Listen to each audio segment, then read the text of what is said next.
Para iniciar, eu trago aí essa imagem, né? A gente percebe que, para o tema de hoje, a gente percebe que todo o nosso mapa está aqui em branco, não é isso?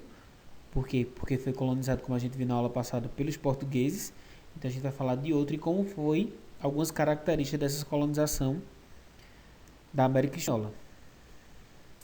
A colonização da América Espanhola se caracterizou pela modificação da estrutura política, econômica e religiosa das sociedades que habitavam naquele território.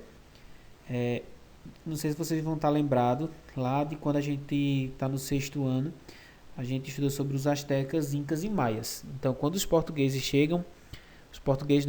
espanhóis chegam à América, vão encontrar essas civilizações bastante forte, estruturada, né?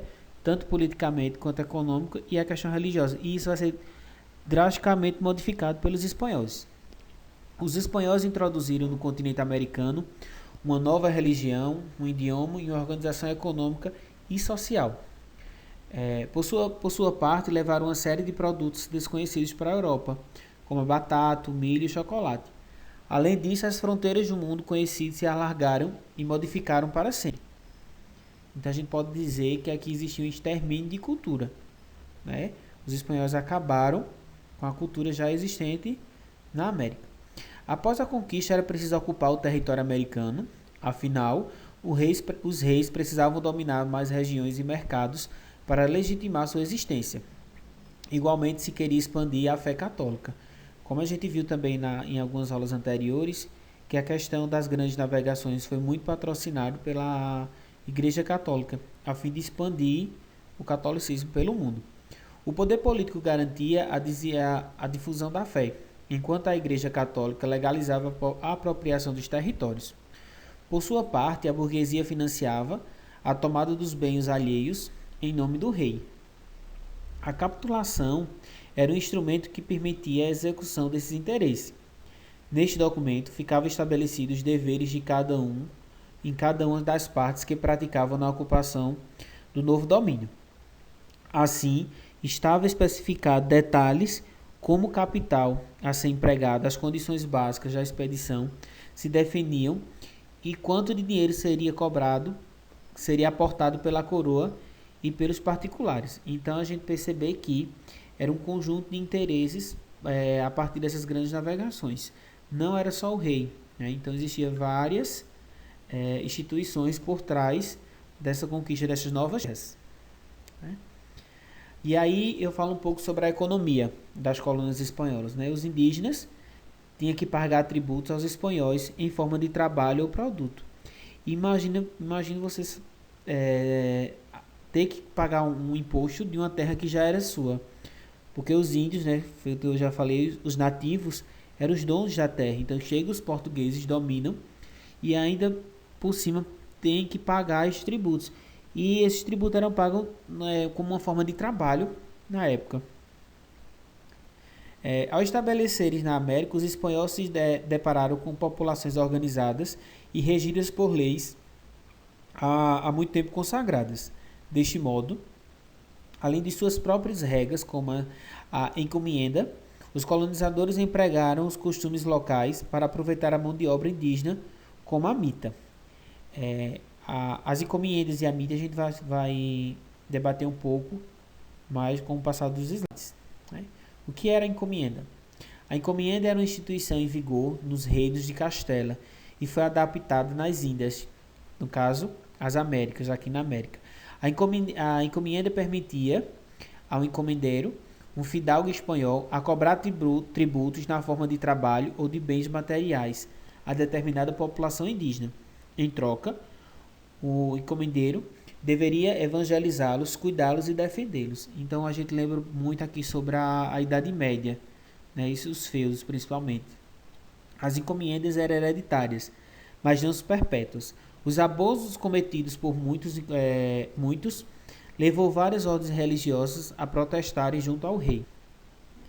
Aí eu trago uma imagem, né? De fato, a coroa espanhola tentou aboli-la 50 anos após a instituição, gerando revolta em vários pontos dos vice-reinos. Também a própria população indígena se rebelava contra esse sistema. como foi no caso da revolta liderada pelo indígena Bartolina Cisa, em 1750, na atual Bolívia. Então, isso era uma forma de escravizar os índios, né? Os índios não tinham o que pagar, então trabalhavam de forma gratuita nessas terras. A mita. No vice-rei do Peru, principalmente, os colonizadores aproveitavam a mita, uma criação inca, a fim de garantir o trabalho dos indígenas para seus propósitos. A mita consistia numa prestação de trabalho que a população masculina fazia ao inca. Geralmente, tratava-se de ajudar nas construções de templos e caminhos, estradas. Em contrapartida, recebiam proteção e oferendas aos deuses. Os espanhóis usaram essa mesma ideia em todo o território do vice-reino do Peru. Desta maneira, as tribos indígenas eram confinadas às reduções e aí recebiam o catecismo, que aí entrava no caso a Igreja Católica. A fim de pagar por seus custos, deviam realizar a mita. Esta geralmente consistia no emprego de parte da população na exploração de minas de prata durante um ano. Outro ponto é a gente pensar que a Europa, né, ela está em busca de ouro, de metais preciosos. Né? Então, quando chega na América, ela vem principalmente em busca de ouro e prata. Embora o trabalho nas minas fosse regulado e deveria ser realizado apenas por 3 semanas, o fato é que as duras condições de trabalho mataram muitos indígenas que foram empregados ali como mão de obra. Então a gente pode pensar e retirar essa palavra empregados, eles foram escravizados. Né? Aí eu trago um mapa sobre essa administração espanhola. Né?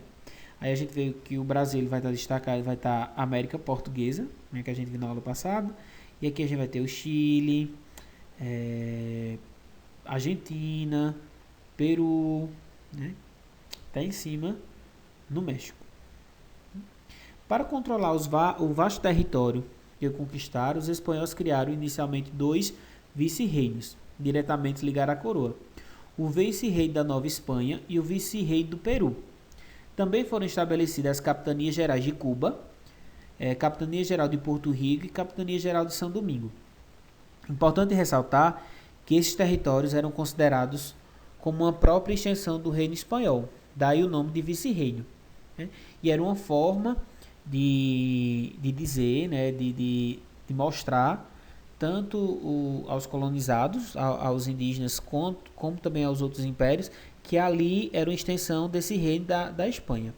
A metrópole, que era a Espanha, possuía as seguintes instituições para administrar a colônia. De que maneira ela administrava essa colônia? A primeira a gente vai ter aí a Casa de Contratação, responsável por registrar todas as pessoas que se dirigiam e se estabeleciam nas Índias, América. Igualmente anotavam as mercadorias provindas dos pilotos de mapa de navegação e ainda exercia a justiça. Inicialmente tinha sua sede em Sevilha, mais tarde em Cádiz. Conselhos das Índias e a Real Audiência. O Conselho das Índias auxiliava o rei a tomar decisões relativas aos seus domínios na América, em termos de justiça, economia e até durante a guerra. Já a Real Audiência era responsável pelos tributos de justiça estabelecidos nos vice-reinos e que julgavam os crimes cometidos por seus habitantes. Aí a gente vai falar um pouco sobre os vice-reinos, né, e capitanias gerais. Aí aqui a gente vai ter como as reformas iluministas empreendidas pelo rei Carlos III no século XVIII, os vice-reinos foram desmembrados em 4 e foram criados mais capitanias. Então, eles foram diminuindo esse poder. O objetivo era encontrar uma forma de melhorar a administração colonial.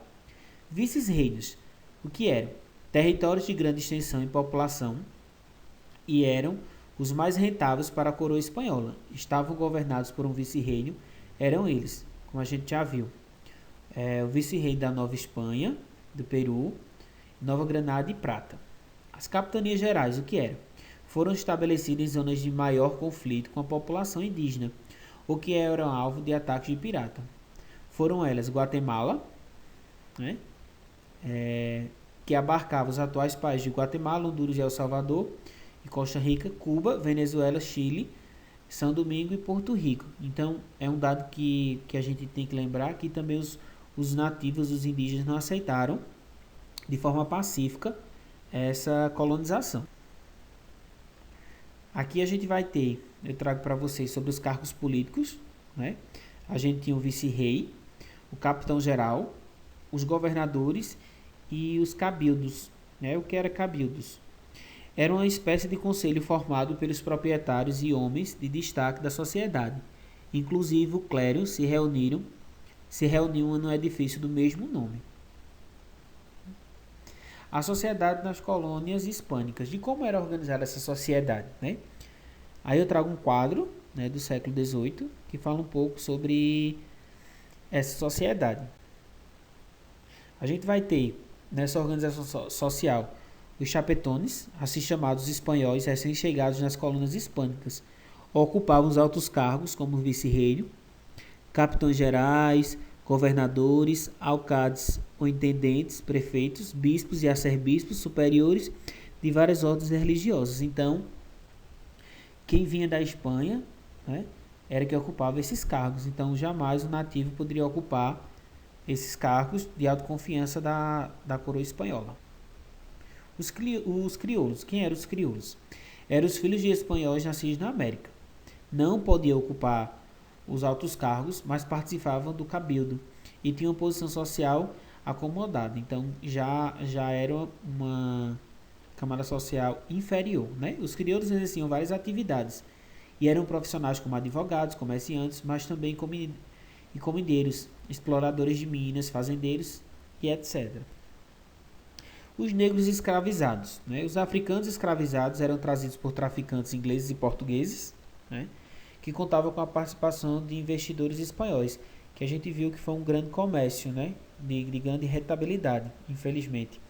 As pessoas escravizadas foram utilizadas como mão de obra para substituir a população indígena dizimada no Caribe e forçando ao trabalho nas plantações de cana-de-açúcar, tabaco, cacau, algodão, dentre outros cultivos, né? A escravidão negra não foi homogênea nos domínios espanhóis na América. Foi intensamente empregada na região caribenha, mas com menos força no vice-reino do Peru, por exemplo. Por outra parte, quase não se sente sua presença na região do Rio Prata, né? Os indígenas, né? A colonização espanhola supôs o desaparecimento de antiga forma de vida dos povos nativos. A economia foi reorientada para o mercado externo. E os indígenas trabalharam especialmente nas minas de prata, ouro e mercúrio, mas também eram empregados no serviço doméstico e na agricultura. Quem eram os mestiços? Esta era uma sociedade em que a cor da pele determinava seu lugar de hierarquia social. Segundo os costumes coloniais, a união entre um espanhol e um indígena dava origem ao mestiço. Apesar disso, os mestiços eram aceitos porque eram criados num ambiente culturalmente branco. Com o passar do tempo, indígenas, brancos, negros foram se unindo e gerando filhos. Isso provocou o surgimento de pessoas que não se encaixavam em nenhuma das categorias citadas acima. Assim, passou a surgir uma série de palavras específicas para cada uma dessas uniões. Podemos citar o mulato, né, o lobo, o coiote, né? Era um modo de estabelecer novas categorias, mas ainda assim os status de cada mestiço era ambíguo e dependia de quão branco fosse a cor de sua pele e seus costumes, né? E aí eu trago alguns países colonizados, né? São muitos os territórios que foram ocupados pelos espanhóis na América. A gente tem Uruguai, Paraguai, Bolívia, que a gente vai ter vários, né?